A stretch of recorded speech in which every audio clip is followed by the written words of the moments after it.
Celtics. So we have another incident. So this incident actually happened on January 26th. However, the update for where it led to was recent. So DeMarcus Cousins, who plays for the Warriors, was, TD Garden Celtics game, and a fan who actually was a minor. The name hasn't been released, of course, because he is a minor, but the fan was a minor. He's been banned for 2 years and could possibly be banned for life, because the league does have, strict regulations that they're actually enforcing now. So the fan verbally abused the Golden State bench. However, DeMarcus Cousins told the security guard that he was being called the N-word, which is when the security for the team notified the TD Garden security, and that's when they start to review the cameras and interview people and the fans that were in that area to see what actually happened. And if you actually look into the clip, it shows it from like different angles, like really like so much going on, and it's just like, why would he make that up, first of all, And if you have a minor speaking this way, what are their parents teaching them? Tells you a lot about you a lot about this. What is going on About how he was raised. True, yeah. That's a whole other side of you could look at it. But honestly, when the story first dropped, I remember Marv and I were going back and forth about it because it was crazy that the information came out. And without, finding that it was a minor and all the extra stuff, you just see the headline, Celtics ban fan for 2 years for using racial slur. You see that, and I don't know about anybody else. I know about Mark because I talked to him. You just are so disgusted that the Celtics, would take the approach of just saying, 2-year ban, pretty much they're welcome back in 2 years, and that's that. When you see the Utah Jazz pretty much have two similar situations, and they didn't waste any time putting the straight hammer down and saying that fan is no longer welcome at this arena for life. And that's what a lot of people are pointing out, is the comparison between the Utah Jazz situation and then you have the Celtics situation. So with Russell, he recently said, like in an interview, the things that he said and the way that he defends his family and himself, he wouldn't change it. And mind you, these players get fined when they say something back.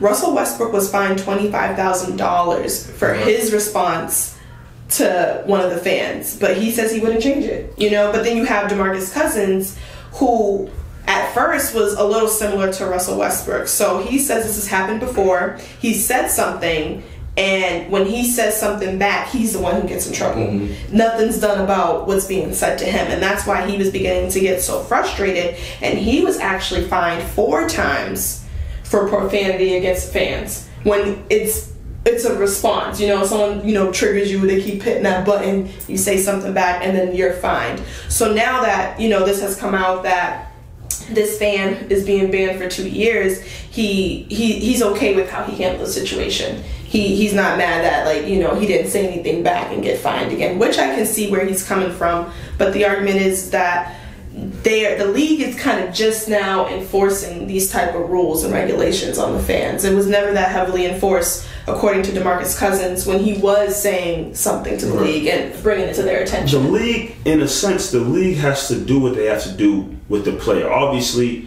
regardless of the situation, if it's up to the league, which is crazy, but if it was up to the league, players would just keep their head straight and wouldn't say anything to the fan, no matter what they're hearing, whatever is said from fans.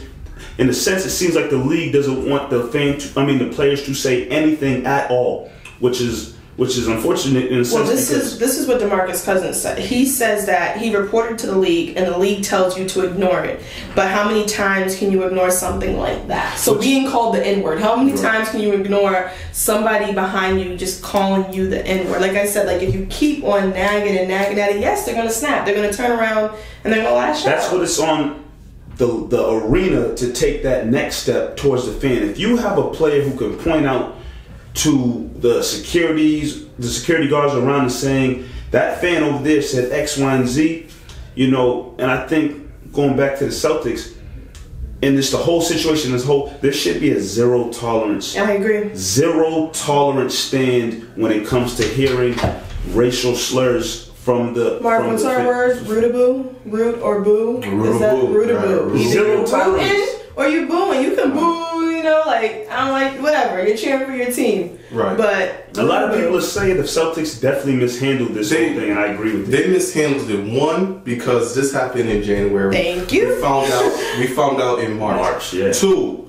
it took the Celtics to make a statement after it got reported. Exactly. They should have got ahead of it. That right there is where you lose me. That's where you lose me about, oh, he was a minor, oh, this is the proper... I don't give a damn about none of that anymore, because you didn't come out with a statement until it was reported by Chris Haynes from Yahoo Sport. And if he didn't say anything? If he did not say anything, we all know that nothing would have been said. Then the next day, you know, they start asking the players and the coaches and stuff about it. Like, oh, yeah, we heard about it. Yeah, we know and that's about why they had to go back and review the cameras so many times from 8 different angles just to figure out what happened. What did we say when we talked about Utah? What did I say, you guys? If this were to happen, I remember asking both of you, I'm like, if this were to happen in Boston, would you guys be surprised? Both of you guys said no automatic, because this is what happens. I don't give a damn that he's a minor. First thing first, boom, he's banned for life. Yeah. Then we'll review.